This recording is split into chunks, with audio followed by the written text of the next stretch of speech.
Jack of all trades, master of none. Doing a brake job here on a 2008 Tahoe. I'm doing the rear brakes. Sometimes accidents happen for a reason. And I've been doing brakes for years.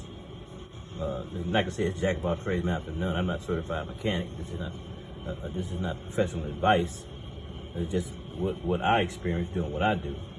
And so I've been doing brakes for a long time, but I've always had to take both of these screws off the cylinders when you take them off and pull that whole cylinder off. But this time I'm actually on the opposite side. I already put the wheel back on the other side, but on that side I scripted this bolt out on that side, and this one is okay. I didn't even try to take this one off, but I scripted it off, and I come to find out that I thought this was a 13 millimeter. You put a 13 millimeter on here, there's a little slack in it, and first of all, I used a 12-point socket. You shouldn't use a 12-point socket on here. This is a 6-point hex head bolt, and it's not a 13, it's a 1/2 inch, and a 1/2 inch fits it very snug. The 13 fits it, and you can still wiggle it a little bit, and that's probably why I scripted the other side, because that is a 1/2 inch bolt. So this head is 1/2 inch, so I finally figured that out.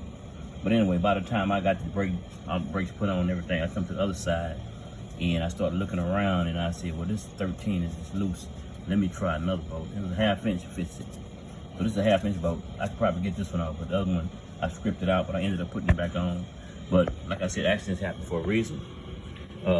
It turns out that this pin, of course, it comes out. You know, it comes out right here at the bottom.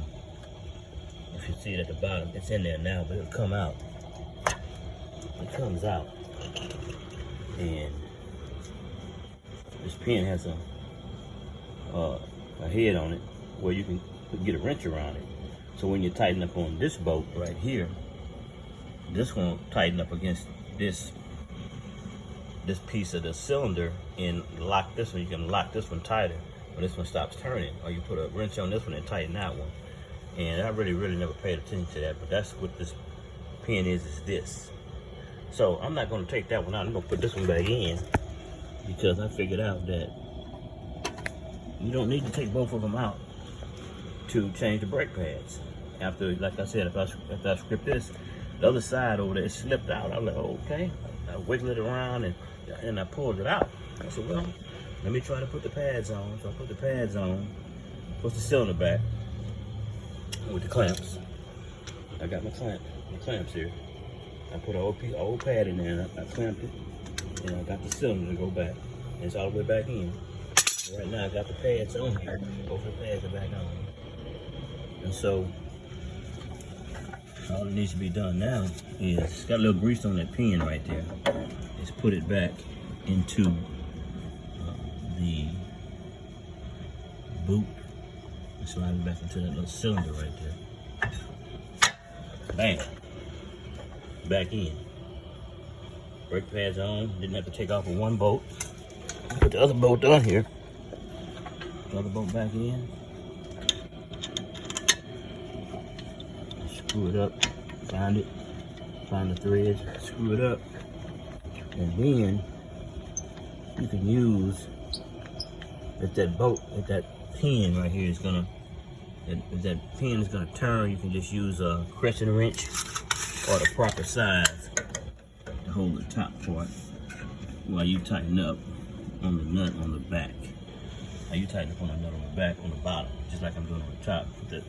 Put your 1/2 inch on there and just tighten it up and lock it down. It may tighten up without even doing that. You just put that socket on there and you're done. The brakes are already done. I thought that was a little shortcut that I figured out, but it was an accident that caused me to find that out. You don't have to take both of those screws off. You can take one of them off and slide the pin off, put the brakes in, push that cylinder back, boom, put it all back together, and you're good to go. So anyway, Jack of all trades, master of none. I thought that might help somebody. Make this video short. That has been taking both of those bolts off for years. You don't have to do that if you don't want. Anyway, Jack of all trades, master of none. Signing out. You guys have a great day. Like and subscribe.